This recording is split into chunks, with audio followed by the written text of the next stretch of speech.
place on the HSBC Sevens World Circuit next season, or can Italy cause an upset in the second half?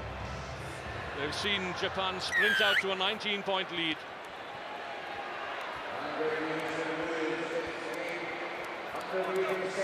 Kozuru scored 2 of those tries, the 3 tries in the first half. Lotte Tungiri, cousin to his namesake, Lotte Tukiri. Good take there by Lomano Lemeki. Into the hands of Lotto Hea, 17.5 stones of him. Okay, Ryan. This is Guido Koshuke Hashino. Hashino! And the gate is left wide open, and Hashino, well, he's smelling the roses.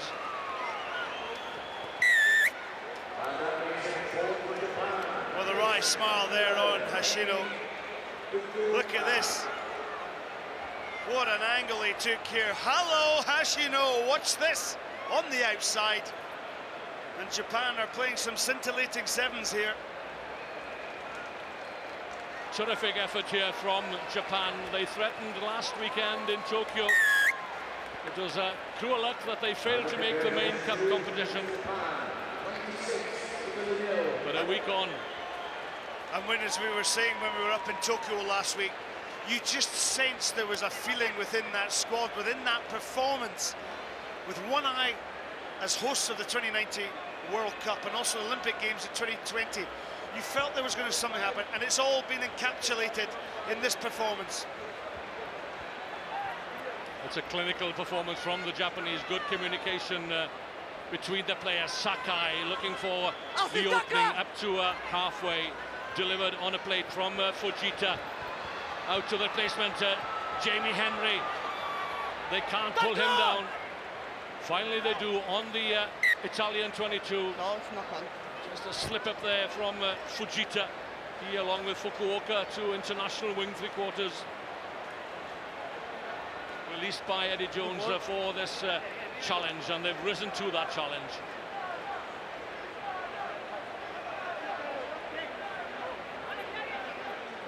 Crouch. Bye. Set.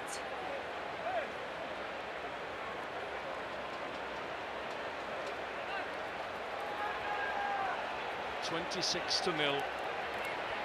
This is their strike runner. No hands! Sepe, 5 tries to his name, got the try in extra time earlier on today to claim a place in the semi-final. 2 tries to down the colours of Hong Kong. No, no. Accidentally. No? Thank you.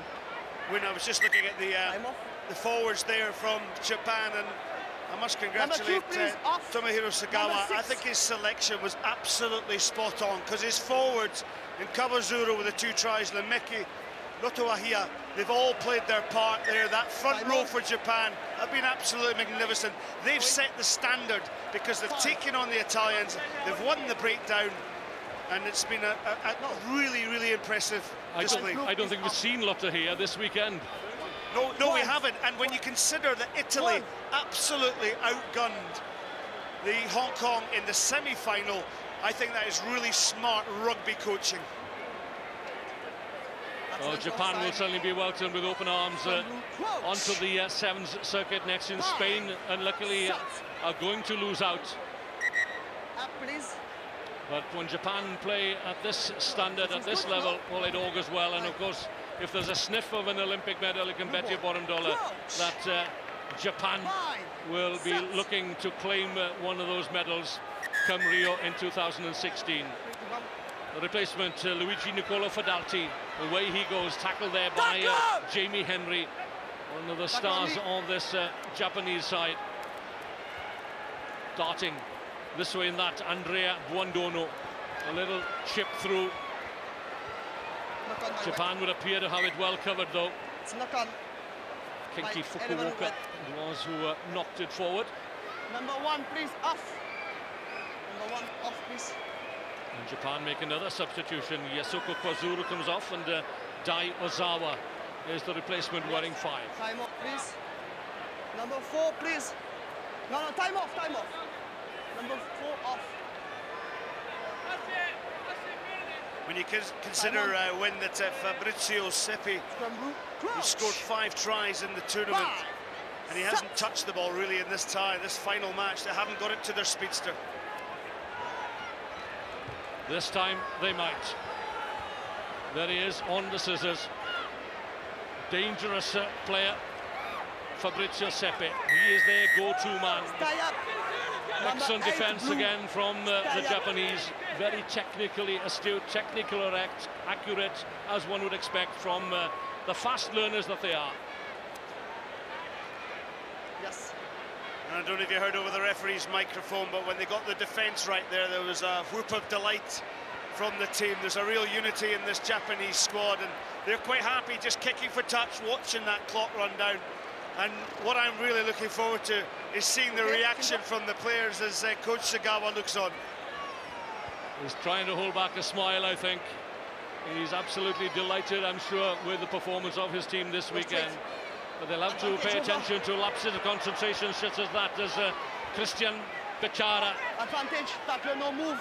comes within 5 meters of the Japanese try line. The advantage is still there for the Bluetta as the ball reaches Fabrizio Seppi. Alex Ruiz is waiting for advantage, which never came into the final minute, and Japan looked destined to join the HSBC Sevens World Series next year. Just a matter of time. Seppi keeping up his record of try scoring. That's his 6th this weekend at Hong Kong, but it's too little, too late, I'm afraid, for the Italians.